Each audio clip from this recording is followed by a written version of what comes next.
मुझे कोई ताज्जुब तो नहीं हुआ कि ये कोई ताज्जुब वाली बात तो है नहीं। हमें पहले भी अंदाज़ा था इसका। और आज दौलत साहब की एक क्रेडिबिलिटी है जम्मू कश्मीर के बारे में, बिलखुसूस फारूक साहब के बारे में, क्योंकि वो RAW के चीफ रहे हैं उन दिनों, और फिर IB में भी रहे हैं, और फारूक साहब के बहुत ही करीबी माने जाते हैं। और ये एक आम राय है कि वो जो सबसे बड़े वकील फारूक साहब के दिल्ली में हैं वो दौलत साहब हैं। तो उनके मुंह से जब ये आता है तो इसमें बहुत क्रेडिबिलिटी है इस बात में। उनका कहना है कि 370 जो है इनकी रजामंदी थी, या 2020 से 2023 तक उनकी बड़ी ख्वाहिश थी कि वो जो है BJP के साथ अलायंस करें। तो ये बातें तो मतलब हमें शक भी था और अंदाज़ा भी था। तो इसमें कोई हम तो सरप्राइज नहीं है। आपको लगता है कि एनसी जो है वो डबल स्टैंडर्ड खेल रही है?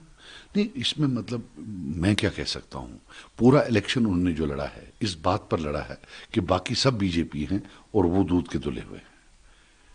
मतलब हर हद उनने पास कर ली, हत्ता कि मतलब हमें A टीम B टीम बोलते थे, किसी और को कुछ और बोलते थे।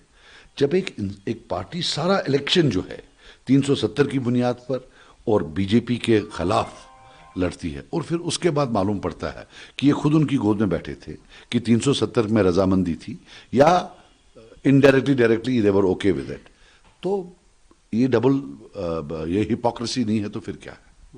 तो आपको लगता है वक्फ बिल पे भी वही स्टैंडर्ड? वक्फ बिल पर तो खैर वो तो रंगे हाथों हमने इनको पकड़ा। उसको कहते हैं ना कि मतलब वो तो हमने रंगे हाथ इनको पकड़ा। वो तो मतलब वो तो उसकी तो कोई माफ़ी ही नहीं है। तो जो बोल रहे सुप्रीम कोर्ट में हमने लिया है। देखिए मेरी बात सुनिए, मैंने कल भी बोला, मैं आज भी बोलता हूँ। सुप्रीम कोर्ट में एक अपनी अलग एक उसकी इफादियत है, वो कानूनी इफादियत है। यहाँ एक मजहबी इफादियत थी, क्योंकि जम्मू कश्मीर जो है ये वाहिद प्रोविंस है पूरे हिंदुस्तान में जहाँ मुसलमानों की जो है एक अक्सरियत है। यहाँ एक मुसलमान मतलब इस्लामी जो है इफादियत होती कि जो जम्मू कश्मीर का सबसे बड़ा प्रोविंस है, उधर की असेंबली में सीना ठोक कर उन्होंने शाना बशाना हिंदुस्तान के मुसलमानों के साथ मिलकर जो है वक्फ बिल को अपोज किया है। सुप्रीम कोर्ट में हजारों आएंगे, हजारों जाएंगे, हम जाएं या ना जाएं, जो वहां फैसला आने वाला है उसमें तो कोई फर्क पड़ेगी नहीं।